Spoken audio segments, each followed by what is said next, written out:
3 weeks ago, a cat peed on her passenger seat. Took her 2 weeks to get that cleaned. This week, she drove to the wrong place and was 30 minutes late to Luca's practice. No, that's the second time I've done that. Now we're rounding out the week with penicillin and some oral antibiotics. Been quite the September. Banner month for Sarah. Yeah. So what happened yesterday? I mean, you told us before you left you felt like it was a stuck popcorn kernel giving you all sorts of issues. Something was happening. So like what'd you the back find of my bottom jaw and the very, very back was very puffy and it hurt.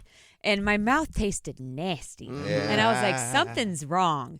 And because Brian Lord, a couple years ago, you got a popcorn kernel stuck in your gum and you went to the dentist. Mm-hmm. After 4 days of picking and playing with that thing. I mean, I did the same thing. I got like dental floss and one of those toothbrushes, like those little pick things with the bristles. Mm-hmm. Nothing was working, so I went to the dentist yesterday. And when I got there, my Mary, who's very funny, she's my dental hygienist. She was like, "Why are you being so dramatic?" And then I opened my mouth, and she's like, "Oh, that's angry." And I was like, "It's angry. That's never good when your medical professional recoils."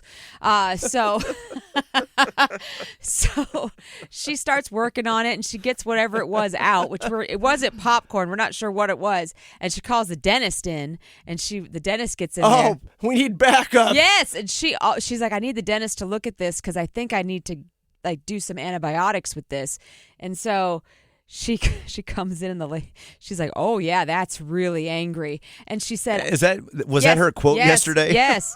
And so then she's like, "I need you to do." They have this like sterilizing quote unquote button that they can put in, and it's painful because they get it real far down in there. Yep, I know that thing. Yeah, so I got that put in to sterilize the area, but she's like, because you have a wisdom teeth, you have all 4 of your wisdom teeth, and this is happening on a wisdom tooth, the infection can spread super fast with a wisdom tooth. Is that why you're supposed to get them out, because things like this happen? Typically, it's because you don't have room and it'll crowd your teeth. Oh, okay. But I'll get to that in a second. So because she's like, I can see the infection starting to go down towards your throat. So we're going to give you penicillin. The infection was colonizing your throat? I wish I had that sound effect yesterday because that is exactly how I felt. I'm like, well, I'm sorry, what? I hate that I feel like all of us maybe have had this at some point in our life where you go to the dentist, doctor, what have you, where something is worse than you expected it to be, and their reaction is, "Oh my God," or what? When the doctor or dentist does that to you, you're like, "Wait a second. I just came in thinking you're going to pop it right out." Exactly. And then it turns into this. Well, and the best part for me. Well, you got good news? Well, just the most surprising part for me is I learned a lot yesterday. It's a learning show. The large amount of gum you have at the bottom at the end of your jaws with your last molar, there's like a bit of gum. That's called a void.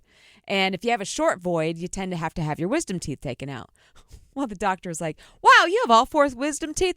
Man, that's the biggest void I've ever seen." Quote, unquote. And I was like, "Oh, well, great." What? Sarah, you are so hot in the most unconventional ways. You have the sexiest armpits in the triangle, and you got a big old void in your mouth.